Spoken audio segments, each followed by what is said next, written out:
Oke, nah ini adalah asesmen kepribadian. Teman-teman, kita akan ulangi sekilas mengenai asesmen kepribadian. Asesmen itu apa? Kepribadian itu apa? Kayak gitu ya. Nah, kita coba lihat nih satu-satu. Asesmen. Teman-teman sudah belajar asesmen dasar, kemudian tadi sudah ada yang asesmen intelijensi, asesmen bakat, asesmen kepribadian non proyektif juga ya. Nah, asesmen itu adalah proses untuk mengevaluasi karena kita dalam konteks psikologi ya, yang kita evaluasi tentu adalah kondisi psikologis. Nah, asesmen yang lain di ranah yang lain ya, tentu yang dievaluasi ada hal yang berbeda. Nah, asesmen ini akan membantu asesor ya, orang yang melakukan proses asesmen itu untuk mengetahui karakteristik-karakteristik tertentu. Nah, ketika sudah tahu, nah bisa digunakan untuk mengidentifikasi kalau misalnya ada kesulitan, ada kelemahan yang harus di-upgrade atau juga untuk mengetahui kekuatan. Nah, artinya di sini poin ketiga ini adalah untuk membantu asesor atau katakanlah psikolog begitu ya yang melakukan asesmen adalah untuk mengetahui faktor risiko dan faktor protektif individu tersebut dari sisi personalnya.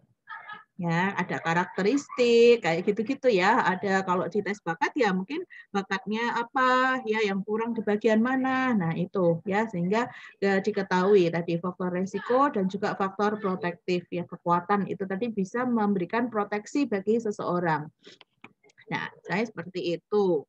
Oke, nah kepribadian sendiri. Nah, kepribadian teman-teman masih ingat mata kuliah eh, teori-teori kepribadian. Nah, itu kan banyak tuh ya ahli-ahlinya, teorinya. Nah, di situ ya sehingga definisinya juga menjadi variatif juga bergantung pada tokoh yang mana. Nah, ada berkaitan dengan karisma, temperamen, watak, ciri sifat. Nah, sehingga kemudian pengembangan alat tes atau alat asesmen di kepribadian itu pasti akan mengacu pada teori-teori tertentu. Sehingga alat tes kepribadian ini juga bermacam-macam tergantung pada teori yang digunakan oleh pengembang alat tes tersebut. Kepribadian bisa berkaitan dengan kemampuan kognitif, dengan minat, sikap, temperamen, ya cara berpikir, ya cara berperilaku, perasaan. Nah, kayak gitu tadi. Kalau misalnya tadi ada tentang Ocean tadi, oh bagaimana extraversion, perilakunya seperti apa misalnya kayak gitu ya. Jadi mengacu pada teori tertentu. Nah, ini tadi teori. Nah, memahami bahwa misalnya ada sifatnya, kalau temperamen tadi ada sifatnya, ada herediter, ada faktor neuropsikologi juga yang berperan di situ gitu. Kemudian ada faktor lingkungan. Nah, di situ kemudian memunculkan adanya perilaku tertentu. Oke, fungsi teori kepribadian ya saya kira sudah cukup jelas, yaitu membantu untuk mengungkap kepribadian mana yang dipotret begitu ya. Jadi itu menggunakan menggunakan kacamata yang mana. Jadi beda teori nanti artinya adalah beda kacamata, beda pedoman yang digunakan untuk memahami perilaku. Ya. Nah, ini sebagai dasar penyusunan untuk dan pengembangan untuk alat tes gitu, teori-teorinya itu. Sehingga kalau kita berbicara proyektif, nah di sini yang membedakan dengan non proyektif ya. Nah, tentu saja adalah pendekatannya tadi ya, pendekatannya menggunakan teori-teori ya khususnya kalau masih ingat istilah proyeksi itu disampaikan oleh Freud ya.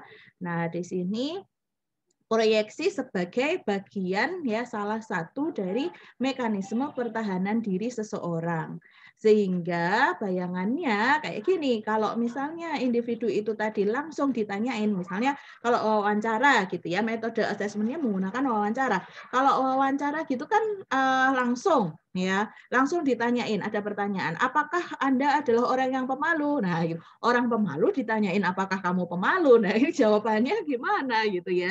Tentu sulit untuk mendapatkan data. Nah, kemudian digunakanlah teknik proyeksi ini di mana individu tidak sadar ya, tidak secara langsung paham bahwa tujuan dari pengetesan itu adalah mengungkap hal-hal yang ada di dalam dirinya. Ya, karena kalau ditanyain langsung tadi jadinya cemas. Nah, makanya kita menggunakan cara proyeksi. Di mana proyeksi itu ya bagian dari mekanisme pertahanan diri tadi tidak disadari gitu ya oleh individu itu tadi. Ketika dia tidak sadar, tentu dia akan less defensive.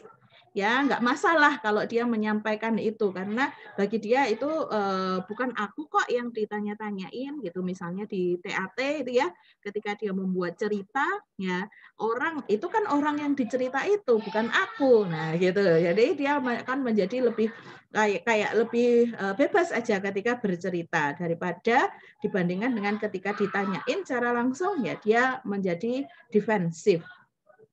Oke, nah ini tadi sebagai bagian dari ego defense mechanism ya tadi proyeksi tadi, terus kemudian dimanfaatkan gitu ya sebagai cara untuk menggali informasi menjadi salah satu metode dalam assessment. Ya, itulah kemudian menjadi dasar dari teknik proyektif ini. Ya. Teman-teman masih ingat ya, barangkali nanti tes-tes proyektif ini banyak diwarnai oleh konsep-konsep ya teori Freudian itu yang terkait dengan struktur kepribadian, terkait dengan mekanisme pertahanan diri. Semoga masih ingat ya, kalau ego itu memiliki prinsip apa? Pleasure? Ini di sini ada. Pleasure principle ya. Kalau superego apa prinsipnya? Struktur kepribadian. Superego bekerja menggunakan prinsip moral, Bu. Moral. Ya, betul. Moral principle. Kalau it menggunakan apa cara kerjanya? Ada it, ego, superego. Ya, kalau ego pleasure principle, superego moral principle. Kalau it itu salah. Kalau ego itu adalah reality principle, ya. Kalau it itu adalah pleasure principle dan superego adalah moral principle. Sehingga di sini peran ego adalah menjembatani keinginan-keinginan ya dorongan-dorongan dari it itu dengan norms ya values, belief yang dimiliki oleh superego sehingga dia individu itu tetap merasa seimbang. Nah, kalau dia menyampaikan sesuatu yang sekiranya itu mengancam superegonya dan merasa tercela, nah ini tadi yang saya bilang ketika wawancara justru nggak keluar data itu, ya sehingga dibutuhkan teknik tertentu itu tadi yang bisa mengungkap dia merasa aman, merasa tidak tercela, merasa nggak salah begitu ya, kemudian datanya bisa muncul gitu ya.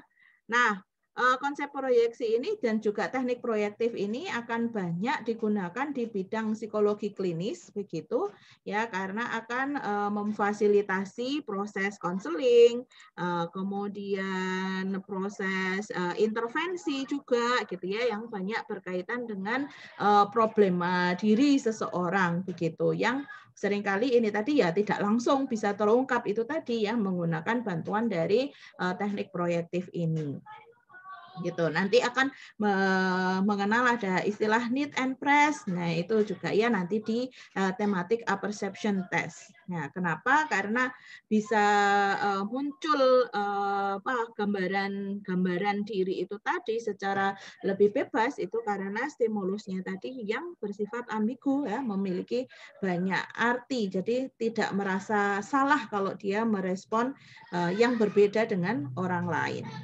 Ini karakteristiknya ambiguous stimuli, unstructured task gitu ya. Kalau tadi di non proyektif itu jelas kerjakan ya, baca dengan baik-baik statement ini kemudian pilihlah gitu ya. A atau B misalnya. Itu kan jelas sekali ya anunya. Tapi kalau unstructured task ini untuk merespon stimulus yang ambigu ini ya memang hanya sederhana sekali instruksinya. Gambarlah pohon, ya gitu doang, ya. Nah itu biasanya individu-individu yang dia terbiasa untuk menerima instruksi yang sangat detail, ya dia bingung gitu. pohon yang gimana, gambar pohon apa, gitu. Terus bingung dia mencari-cari menggambar seperti apa. Boleh nggak begini, boleh nggak begitu, ya. Terus gambarnya dihapus, nggak yakin. Nah, itu juga memberikan data kepada kita, ya, adanya ketidakyakinan di dalam diri subjek untuk merespon. Kalau orang yang well adjusted gitu ya, misalnya gambarlah pohon, oke, dia bisa langsung recall pengen gambar apa dan langsung menggambar ya seperti apa. Nanti di bagian itu kita akan cermati lagi goresannya seperti apa gitu ya, kuat lemahnya tekanan kayak gitu. Disguise procedure, nah ini ya nggak tahu kalau habis disuruh gambar itu terus gambarnya mau diapain, mau diukur kah, mau mau dibikin seperti apa gitu ya, itu nggak diketahui gitu. Global approach yang ini yang dilihat adalah secara keseluruhan dari diri kepribadian ini. Nah, kemudian laten artinya itu barangkali tidak muncul sekarang, ada perilaku-perilaku yang itu tidak muncul sekarang, misalnya agresivitas gitu ya, orangnya kayaknya kalem tetapi gambarnya kok serem-serem. Nah, itu berarti ada satu yang sifatnya laten di dalam diri individu tersebut. Objektivitasnya rendah. Nah, itu ini ada penjelasan di sini. Objektivitasnya kok rendah. Nah, ini disebutkan objektivitasnya rendah. Kenapa? Karena pendekatannya adalah pendekatan ideografik, akan kita bahas minggu depan. Jadi antara individu satu dengan individu yang lain itu respon terhadap instruksi bisa berbeda. Nah, kemudian tugasnya dari interpreter ini adalah memahami berdasarkan konsep teori yang mendasari alat itu untuk menerjemahkan macam-macam respon yang ditunjukkan oleh subjek tersebut. Tantangan juga untuk interpreter, ya, butuh banyak jam terbang, kemudian butuh banyak menangani kasus sehingga sensitivitasnya semakin meningkat. Nah, kalau masih awal-awal gitu ya, masih belajar, nah itu tadi butuh proses supervisi gitu, pendampingan gitu ya dari sosok yang lebih ahli daripada dirinya, seniornya begitu ya, dosennya misalnya. Nah, seperti itu, banyak latihan dengan interpreter. Nah, sehingga di sini bisa ada belajar untuk menyesuaikan itu tadi yang variasi yang banyak itu tadi antara kita menyebutnya hasil tesnya itu protokol gitu. Antara protokol satu dengan protokol yang lain gitu. Misalnya, ya. Itu memang butuh latihan. Nah, inilah yang kemudian menyebabkan semakin ke sini tes proyektif ini tadi ya, tes proyektif ini tadi kemudian berkurang peminatnya. Kenapa? Karena dianggapnya membutuhkan waktu yang lama, membutuhkan energi yang lama untuk prosesnya. Kalau dibandingkan CBT ya, computerized based test, nah itu kan cepat banget. Habis dites hasilnya langsung kelihatan, profilnya langsung kelihatan ya, user ya, orang yang menggunakan jasa psikolog untuk ini udah langsung bisa mendapatkan hasilnya, bisa mengambil keputusan. Nah, seperti itu. Jadi ini memang kemudian penggunaan alat tes akan sangat bergantung dengan kebutuhan asesmen itu sendiri seperti apa. Kalau misalnya untuk kebutuhan klinis yang tadi sudah sempat saya singgung ya, barangkali ini menjadi data yang sangat membantu untuk proses konseling misalnya, atau untuk proses terapi misalnya ya, di situ. Oke. Nah, ini menurut William Hunt mengenai teknik proyeksi, ini ada beberapa konsep gitu yang disampaikan Hunt ini, ada impresi, ada ekspresi. Ya. Impresi di sini subjek menjelaskan, menerangkan ya tentang pengalamannya baik secara oral maupun secara tertulis. Nah, ekspresi, nah ini dia kayak tugasnya itu teknik proyeksi di sini bagaimana subjek itu ketika dia dapat tugas situasi baru, nah dia bisa meresponnya ya, merespon itu seperti apa begitu. Kayak tadi contohnya tes menggambar itu kan ya, dengan stimulusnya berupa kertas kosong dan sebatang pensil. Nah, itu bagaimana dia menanggapi itu? Ya, menggambar kalau kertas HVS ya A4 atau F4 itu kan ya jelas ya ukurannya segitu gitu dengan pensil. Nah, kalau dia memang tidak ekspresif orangnya, ragu-ragu, cemas, penakut kayak gitu ya, maka dia akan menggambarnya gimana kira-kira teman-teman? Bayangan kalian, ini belum belajar in details mengenai draw a person nih. Nah, bayangan kalian aja, ada kertas, ya toh dia diminta untuk gambarlah orang katakanlah atau gambarlah pohon ya misalnya. Kalau dia nggak pede, kalau dia takut-takut, ragu, pemalu gitu, kira-kira gambarnya seperti apa? Garisnya banyak yang diulang, Bu. Gambarnya diulang-ulang ya, garisnya diulang-ulang kayak ngasir seret-seret gitu. Oke, ya bisa. Kalau dari ukuran gimana? Kecil. Nah, kecil. Dan kalau di ekstrim ya, ekstrim shyness gitu, saya kok lagi nggak ada di dekat kertas ya. Nah, kalau kertasnya gede segini gitu ya, nah dia akan kecil, kecilnya letaknya di mana? Di pinggir. Nah, ntar ada kertas contoh. Ntar. Nah, ini ada, bayangkan ini adalah kertas HVS ya. HVS kosong gitu ya, kan misalnya begini ya posisinya. Nih, ini kan luas. Ini adalah perwakilan dari dunia. Dunia itu menyeramkan bagi individu yang pemalu, pencemas, gitu.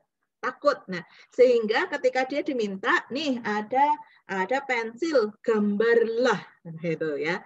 Nah, maka dia akan mungkin butuh waktu reaksinya agak lama. Terus kemudian gambarnya mungkin di sini nih, di pojok, kecil, jauh dari spotlight. Kalau di tengah sini, kalau di tengah, ya, ya, kalau di tengah banget gitu, begitu orang ngelihat ini kan langsung kelihatan. Kalau kita ngelihat kertas kan langsung mata kita akan tertuju kepada tengah, ya nggak? Nah, karena dia menempatkan dirinya ada di bawah sini itu, nah itu avoiding the spotlight. Nah itu tanpa dia sadari.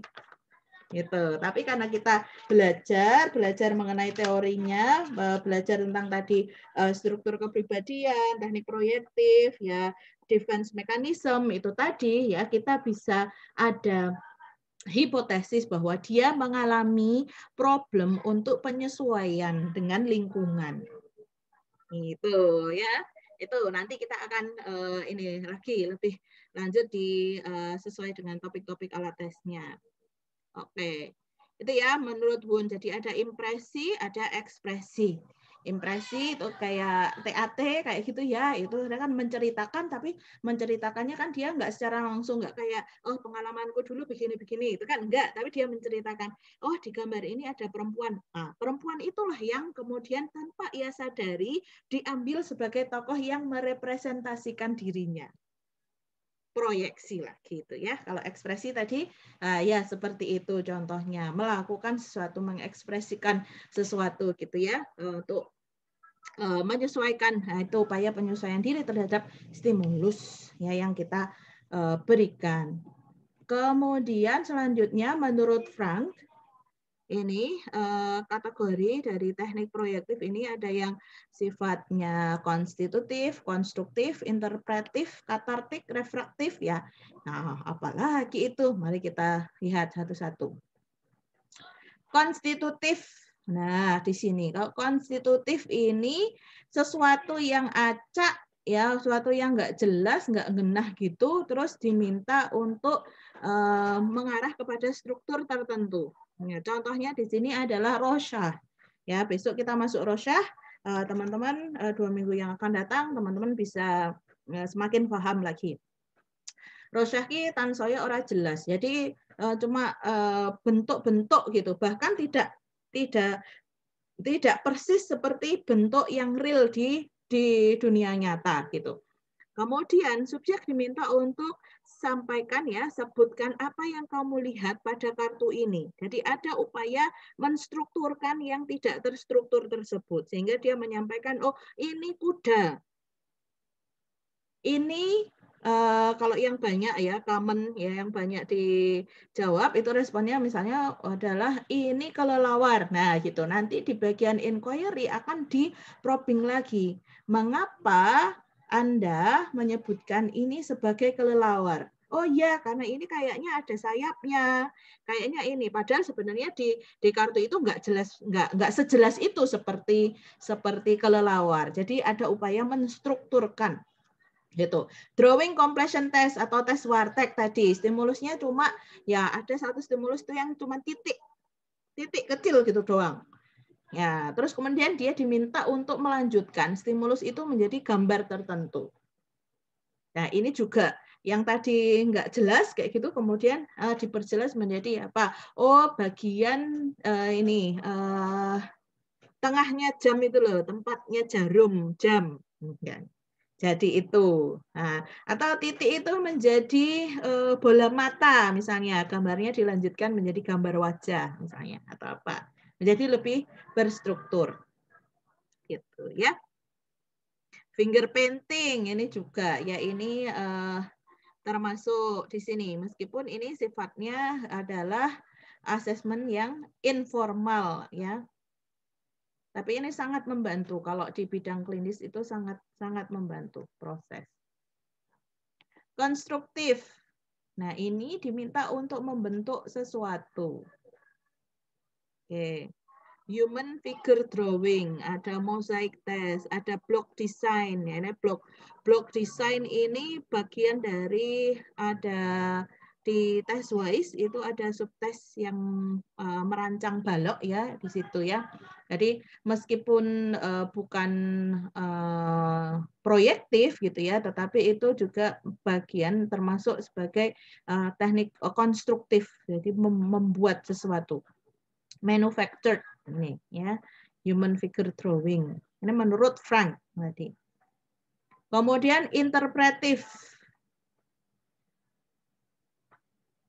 Nah, ada materi, semuanya stimulusnya itu sifatnya ambigu dan unstructured, kemudian diminta untuk menginterpretasikan atau mengartikan stimulus itu.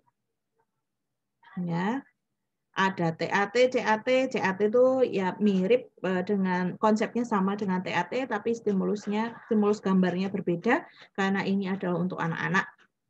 Ya, children apperception test, gambarnya lebih gambar-gambar yang lucu, gambar yang familiar untuk anak. Ada beruang, ada kanguru, gitu ya, ada ayam, gitu, ada singa, tikus, monyet, gitu, binatang-binatang seperti cerita fabel. Makanya itu disebutkan menginterpretasikan. Jadi ada gambar scene situasi tertentu. Nah, individu atau testi ini diminta untuk menginterpretasikan kira-kira apa sih ceritanya, gitu di gambar itu gitu ya, yang interpretasi orang satu dengan orang lain bisa berbeda. Juga di kelompok word association tadi itu ya, ada Sack sentence completion test ya, RISB itu apa ya, kok saya lupa kepanjangannya apa. WUSC itu Washington University sentence completion ya, itu. Nah, itu ininya adalah kata-kata gitu. Entah itu word association yang hanya satu kata kemudian diminta untuk mengasosiasikan kepada apa gitu yang terserah oleh subjek, bisa juga sentence completion, misalnya ayah saya gitu, titik. Nah, itu silakan dilanjutkan sendiri. Nah, itu antara satu orang dengan orang yang lain responnya bisa berbeda. Kemudian yang keempat adalah katartik. Nah, di sini teknik proyektif juga bisa berfungsi untuk katarsis ya, teman-teman. Play teknik ya, role playing, kemudian ada bermain apa itu boneka gitu ya. Mosaik, nah gitu.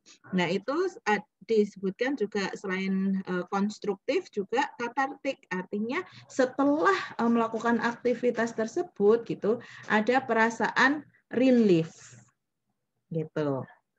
Oke, mungkin ada hambatan-hambatan yang di situ, hambatan-hambatan psikologis ya, jadi lebih lega. Kalau play teknik kan gitu, dia ini ya, contohnya play teknik tadi, dia secara lisan bisa sambil menjelaskan, oh ini ada 2 orang, orangnya itu berantem, ini lagi sebel ya sama si A nih sebel sama si B, terus katarsisnya di mana? Nah, katarsisnya dia kemudian figurin ini tadi, terus di kelas gitu.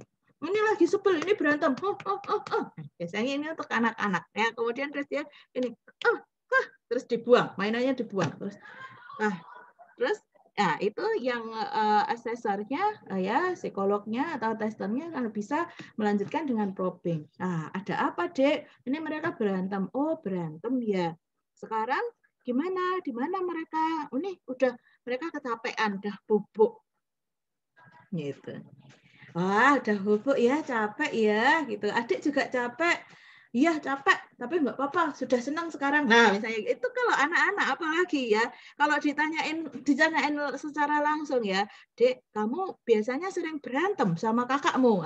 Ini jawab ya, Jal. Ya, sulit kan?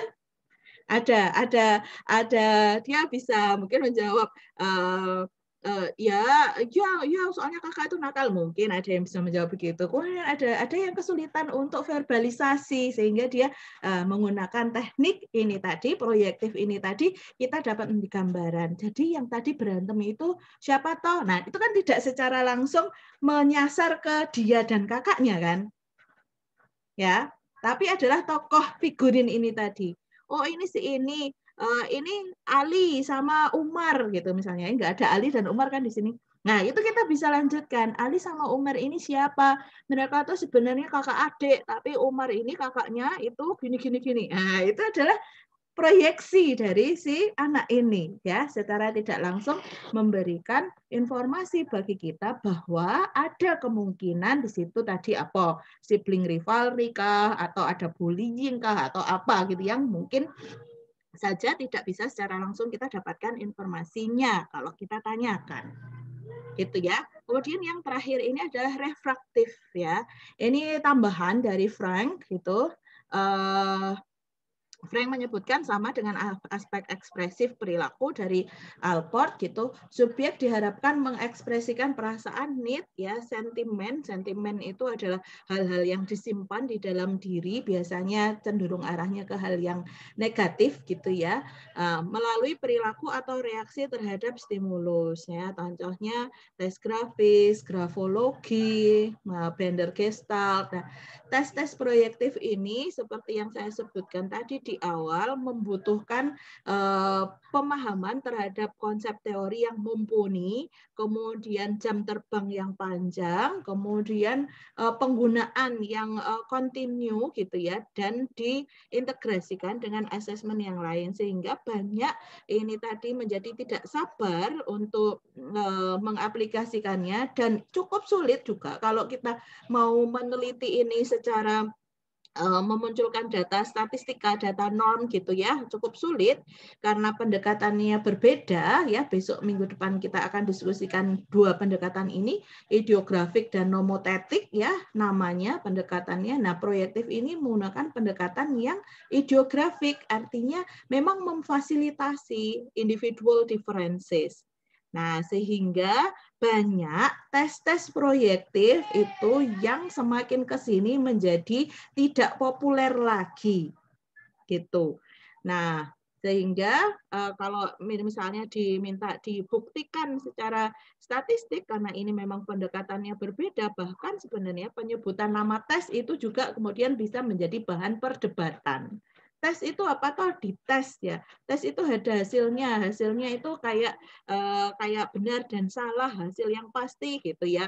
Itu banyak sekali pertanyaan seperti itu dari kelas ke kelas ya. Kalau saya selama pengalaman mengampu AKP ini banyak muncul pertanyaan dari mahasiswa, pertanyaan kritis seperti itu. Karena sebenarnya pada akhirnya ini tidak seperti tes yang kita tes yang frame, istilah tes yang ada di kepala kita gitu ya, kayak tes TOEFL dapat skor, tes IELTS dapat skor, ASEP dapat skor ya. Tes-tes seperti itu kan kita jelas dapat skor gitu, sehingga menunjukkan posisi di mana. Nah, tes-tes grafis, tes Rorschach, thematic apperception test, word association test, ya sentence completion dan kawan-kawannya ini tadi tidak akan memberikan hasil yang itu menjadi sebuah label hitam di atas putih, tetapi memberikan informasi berupa hipotesis yang dapat diperdalam lagi dari si individu ini.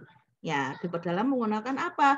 Menggunakan metode asesmen yang lain, bahkan juga bisa dengan asesmen non-psikologi, misalnya asesmen neuropsikologi gitu ya. Bender-Gestalt nih contohnya. Kenapa kok dia tidak bisa memproduksi garis yang kalian pernah kenal Bender-Gestalt nggak ya? Besok kalau ada waktu saya tunjukkan tuh ininya.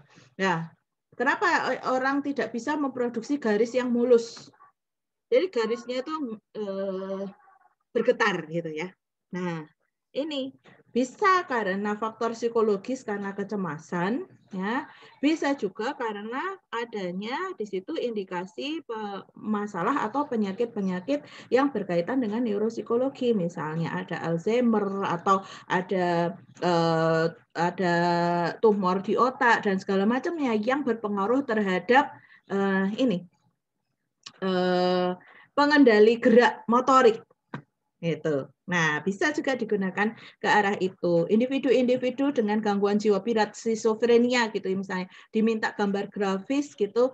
Nah, karya grafisnya itu jelek-jelek gitu misalnya. Nah, ini bisa jadi karena tidak melulu karena kondisi psikologisnya saja, tapi juga ada pengaruh misalnya side effect dari obat-obatan antipsikotik. Ya, menyebabkan tremor dan segala macamnya. Sehingga dari hasil ini kita bisa telusuri lagi begitu dengan follow up lagi ya dengan metode asesmen yang lain dengan pendekatan yang berbeda gitu, terus kemudian kita integrasikan datanya. Kita tidak bisa mengatakan bahwa tes ini adalah tes dewa, bisa digunakan untuk semuanya, bisa digunakan untuk mengungkap semuanya. Nah, tidak ada yang seperti itu. Jadi kita perlu terbuka untuk ya tujuannya apa? Asesmen itu. Mau tahu tentang apa? Kita sesuaikan alat tesnya untuk bisa mengungkap hal yang ingin kita ketahui gitu. Jangan jadi abusive ya. Pengen tahu semuanya terus subjeknya atau kliennya besok kalau sudah jadi psikolog dites banyak biar kita dapat banyak ya. Tunggu dulu. Kita harus tahu ini. Alat tes bukan dewa, nah justru orangnya itu yang perlu tahu konsepnya seperti apa, tujuan pengetesan seperti apa, kita mau hasil yang seperti apa. Nah, begitu teman-teman, semoga ada bayangan ya, ada ini. Semakin tahu begitu ya, tadi saya sampaikan juga konteksnya. Ini bisa nyambung kemana-mana, bisa nyambung ke perkembangan, bisa nyambung ke area pendidikan, pengasuhan, gitu ya, dan yang lain-lain. Oke, silahkan. Kita masih punya waktu untuk berdiskusi. Silahkan kalau ada saya cek juga. Oke, silahkan boleh menyampaikan secara langsung. Saya senang banget kalau teman-teman bisa menyampaikan atau kalau enggak juga bisa melalui chat ya. Silahkan. Sampai di sini jelas? Ya, Regita? Jelas, Bu. Saya ada sedikit pertanyaan nih, Bu. Terkait dengan tes proyektif kan memang kata ideografis ya, tapi saya dulu pernah dari TEDx atau baca jurnal gitu, Bu. Jadi sebenarnya penyusunan tes proyektif itu sendiri itu memerlukan sampel statistik juga gitu, Bu. Jadi dari respon-respon itu dikumpulkan mana yang respon normal sama mana yang tidak. Gimana ya? Betul. Ya, saya paham. Betul sekali. Ya, untuk menemukan stimulus tadi kan stimulusnya ambigu ya. Nah, itu juga tidak dengan gampang asal kita nyuruh ya. Asal kita nyuruh terus itu jadi kita maknai gitu juga enggak. Jadi kayak misalnya ada tes Rorschach. Jadi kita ngomongin stimulus dulu ya, Regita sama teman-teman. Tes Rorschach itu menggur percian cat gitu aja ya. Kita bikin sendiri, mbok ya bisa gitu. Nah, tidak sesederhana itu gitu ya. Bahkan itu dulu Herman Rorschach. Nah, ini agak spoiler ke materi Rorschach. Herman Rorschach melakukan penelitian untuk menemukan 10 kartu. 10 kartu aja dari kartu Rorschach dari sekarang itu kan yang license ya menjadi tes Rorschach itu adalah 10 kartu. Itu dia melakukan bikin 1000 kartu dulu. Dan betul sekali Regita, itu disampaikan ke ada dia di rumah sakit asylum gitu ya, rumah sakit jiwa begitu. Nah, itu dia meminta. Jadi ada responden yang normal, ada responden yang bergangguan kayak gitu ya. Kemudian dia meminta orang-orang itu melihat bercak tinta ini responnya seperti apa. Datanya dikumpulkan.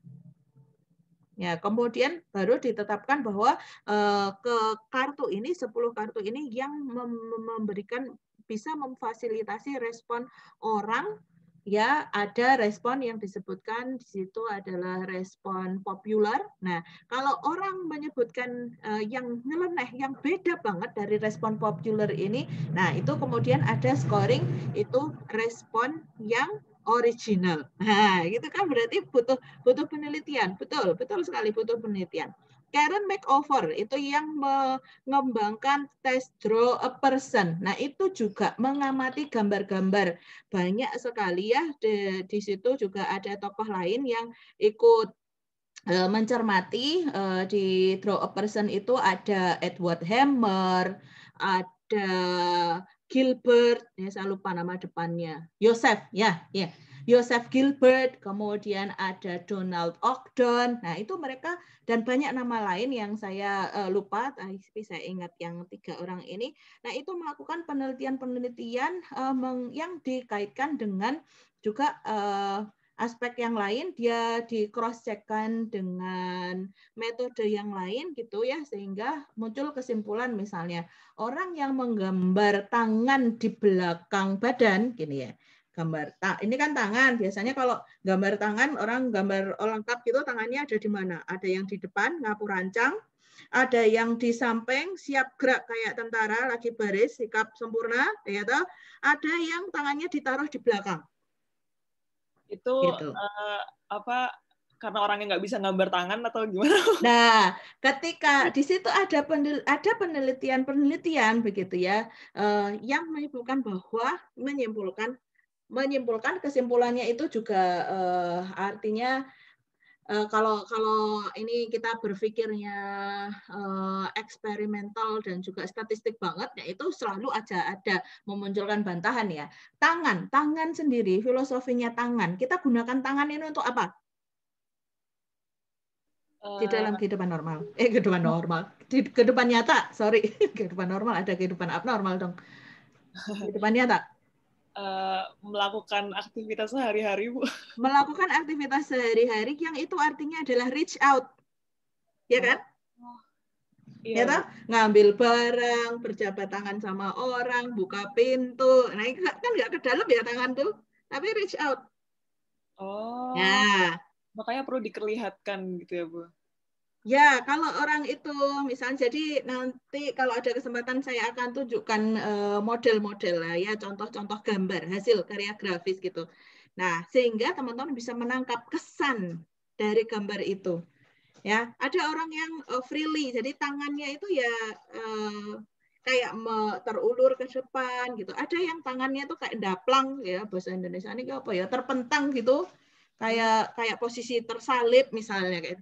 Ada tangannya yang tadi itu mengesankan dia siap gerak gitu ya, posisi sempurna, kaku, kencang banget. Nah, apalagi dengan detail yang lain, misalnya tangannya kaku, terus kakinya juga kaku, di situ pakaiannya itu ada simbol-simbol.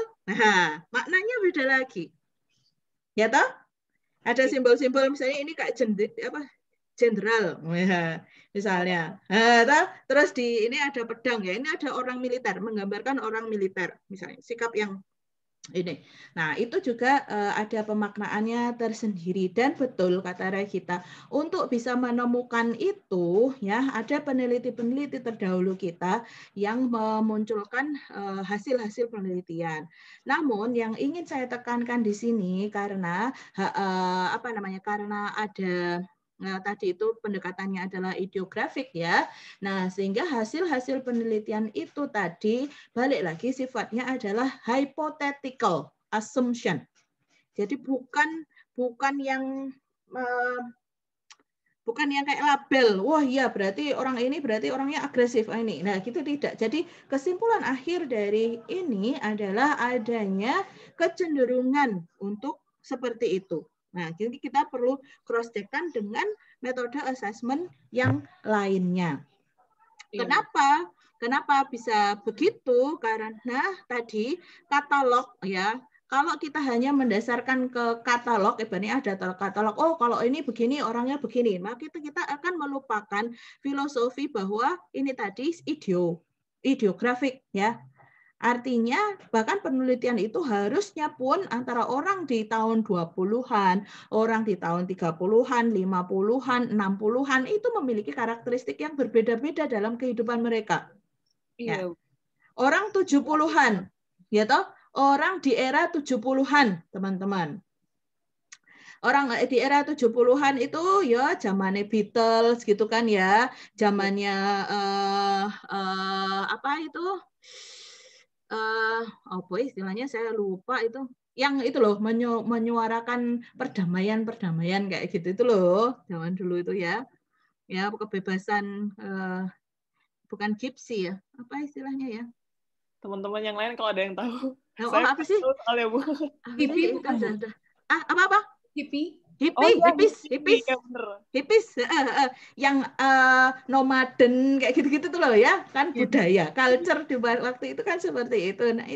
Nah itu tentunya juga akan memberikan nuansa yang berbeda ya. Nah teman-teman di tes proyektif ini juga ya semakin menguatkan ideografiknya ini karena latar belakang individu itu juga akan memberikan pengaruh, latar belakang budaya, latar belakang pengalaman. Nah, itu tadi sehingga sifat hipotesisnya menjadi semakin kuat. Oh, kenapa ya kok dia menggambarkan pohon ini nih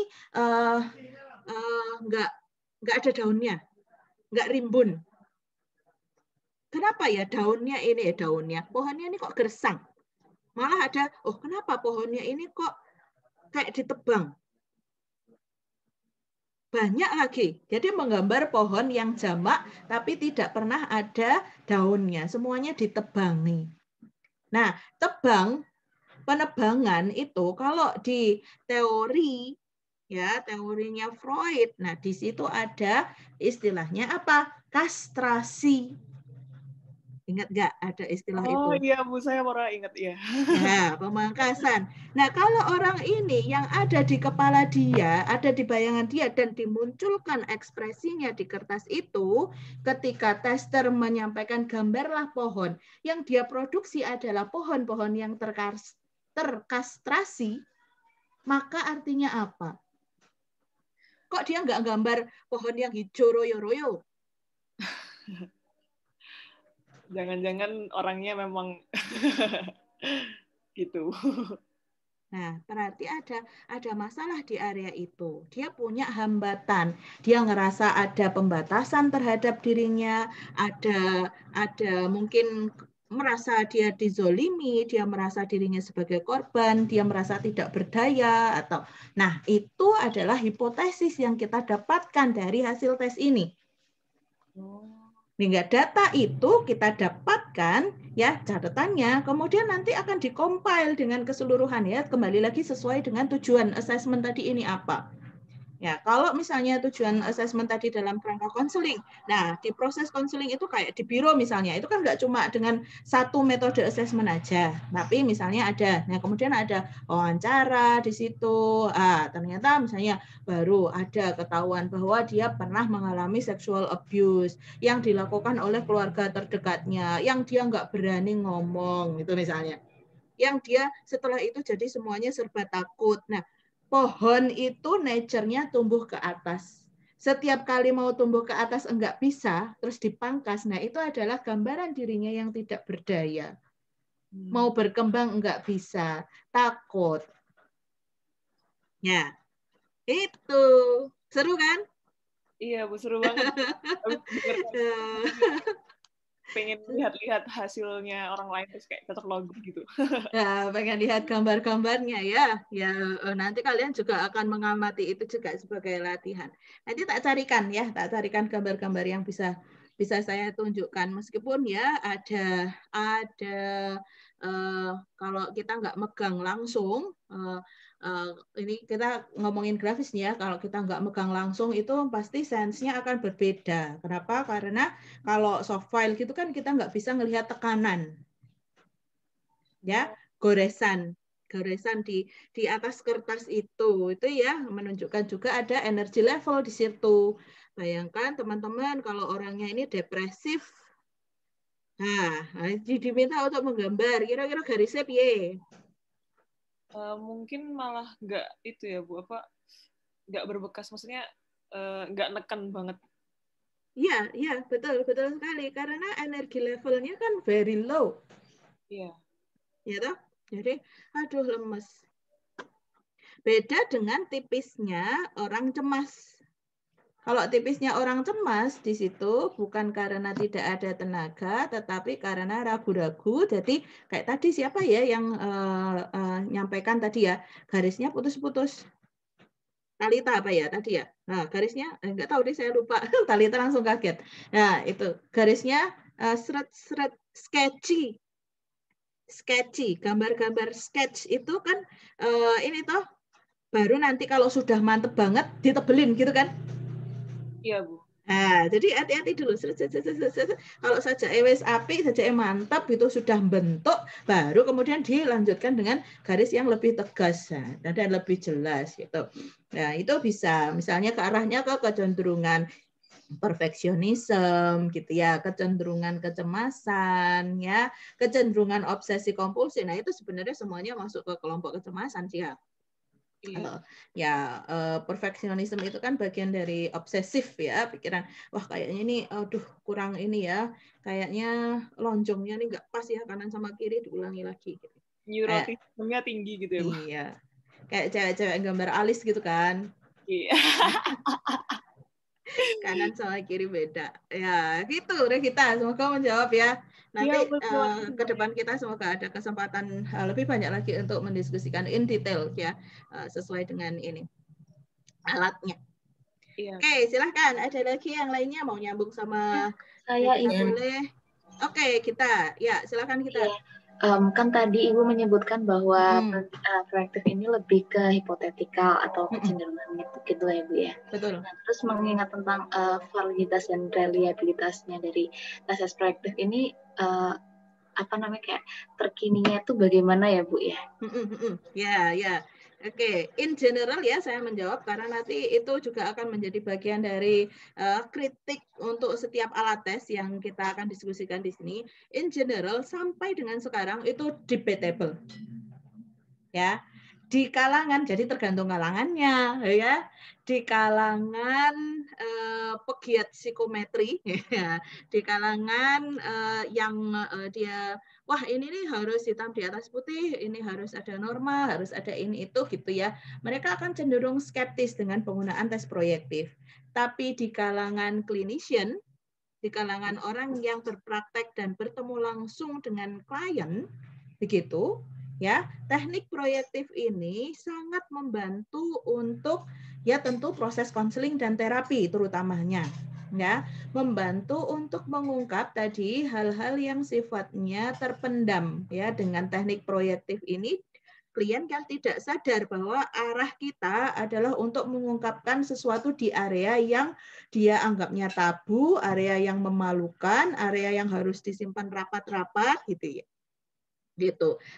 Apa sih kalau menurut Freudian kan ya yang berkaitan dengan sexual issues, kemudian yang berkaitan dengan power issues kayak sikap agresif, entah dia sebagai korban atau sebagai pelaku, ya toh, ya dreams and fear. Nah, itu juga hal yang membuat kita merasa sungkan, takut, cemas kalau langsung mengungkapkan, ya toh?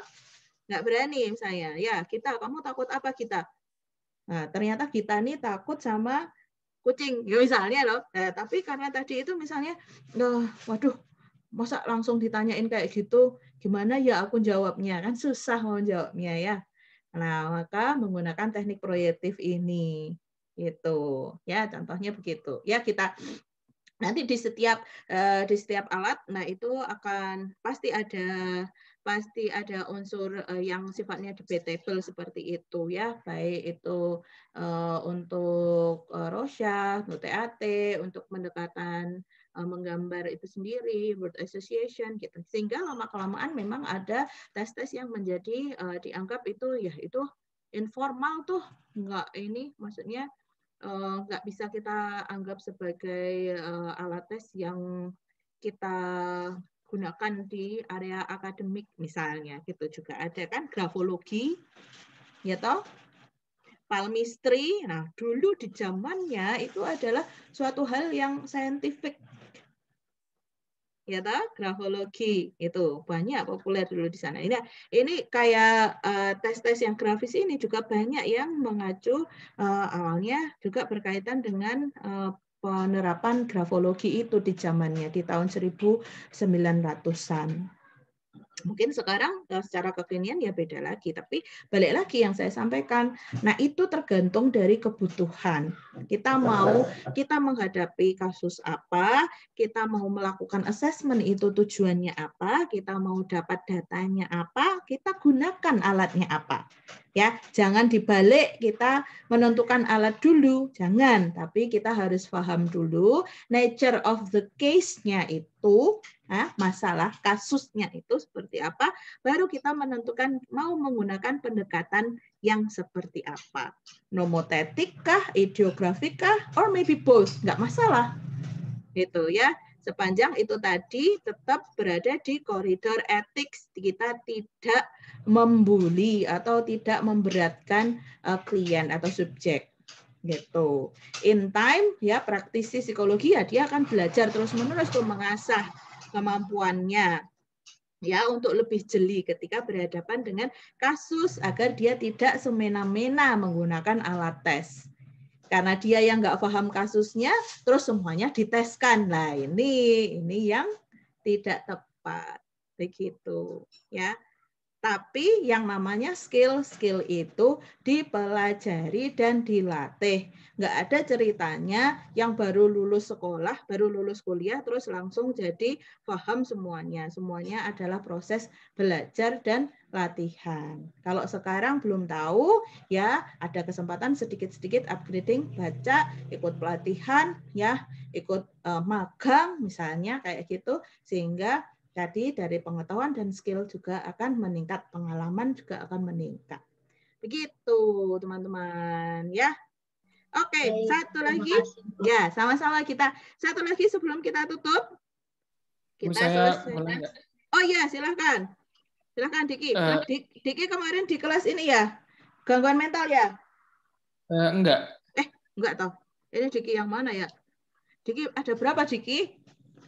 Di angkatan 2018? Ini Diki yang mana? Ada berapa Diki sih?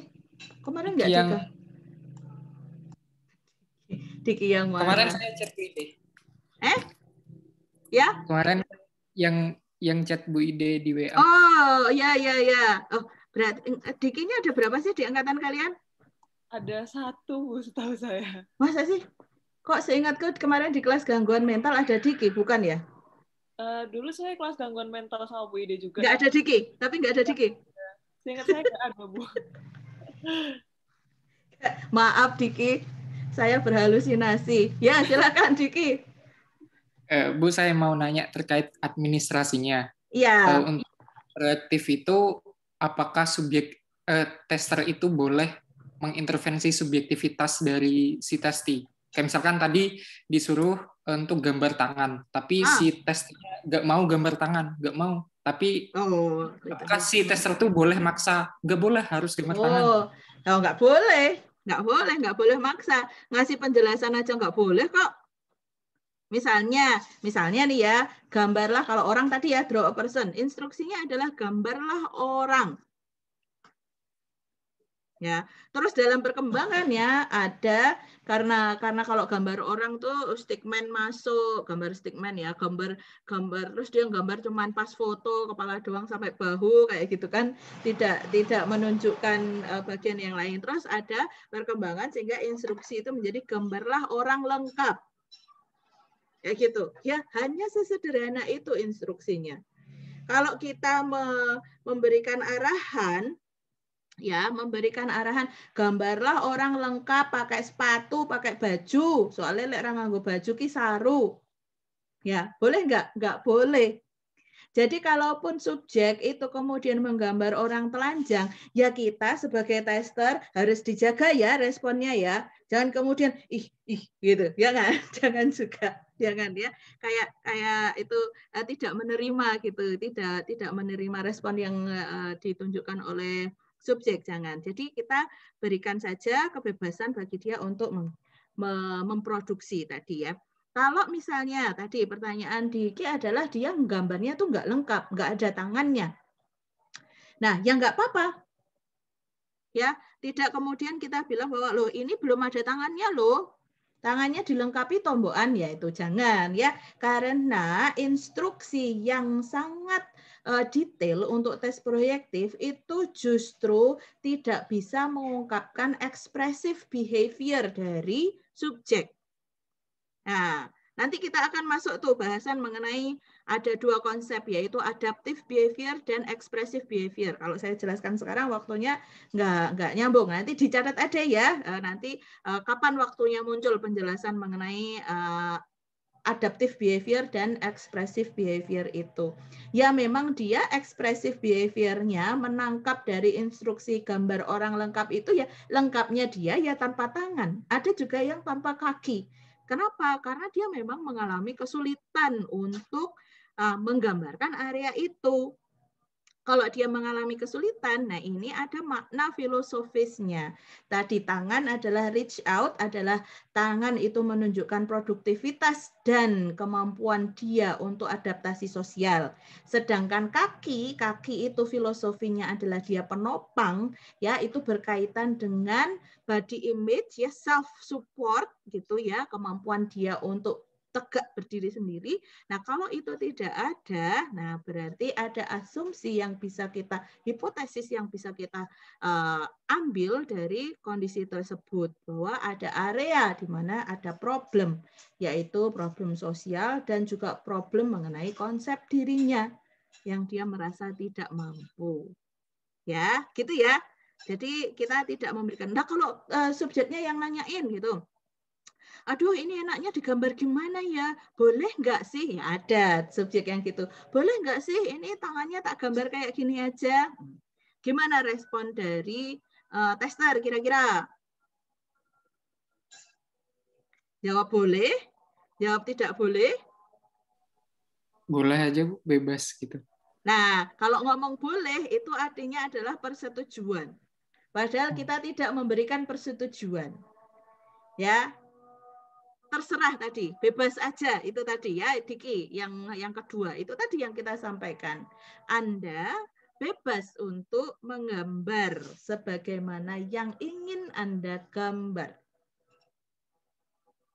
Ya, kalau orang pencemas dia akan bertanya lagi. Yakin toh itu, Mbok An, ya. Besok kalau kalian pengen iseng ya tes siapa lah gitu ya. Tapi bukan bagian dari praktikum ini, kita tidak menuntut kalian untuk sampai ke situ kalau penasaran aja sih. Nah, kalau ketemu sama individu cemas ya akan seperti itu. Ya, Diki. Bu, saya itu ada pengalaman jadi partisipan cutting S2 psikologi UGM. Tapi saya nggak tahu dia sedang melakukan tes proyektif atau enggak. Saya kayak disuruh gambar gitu, disuruh gambar bunga, terus yang itu menggambarkan identitasmu gitu. Terus saya bunga. Ya, seingat saya terus saya gambar kelopaknya tuh, setiap kelopak tuh menunjukkan identitas gitu, seingat saya. Terus saya bilangnya kelopak yang ini itu identitas saya sebagai manusia gitu. Terus si testernya tuh, loh, nggak boleh, manusia bukan identitas kayak gitu. Itu boleh nggak sih sebenarnya? Oh, itu beda. Itu beda. Itu adalah pendekatan transpersonal. Jadi bukan tes proyektif, tapi itu semacam memang biasanya teknik yang digunakan untuk memetakan self. Nah, itu teknik di terapi pendekatan transpersonal. Bunga diri, ya memang, ya. Gitu. Ya, itu kita akan diskusikan di lain kesempatan. Terima kasih Diki dan juga teman-teman atas diskusinya hari ini. Sehat-sehat ya. Teman-teman, kita akan ketemu lagi minggu depan ya.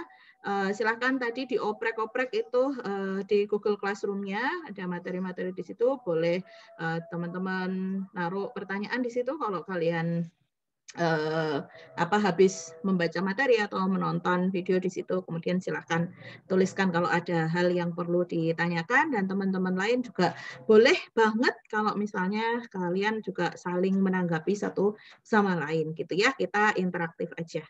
Oke, begitu. Terima kasih. Selamat sore ya teman-teman semua.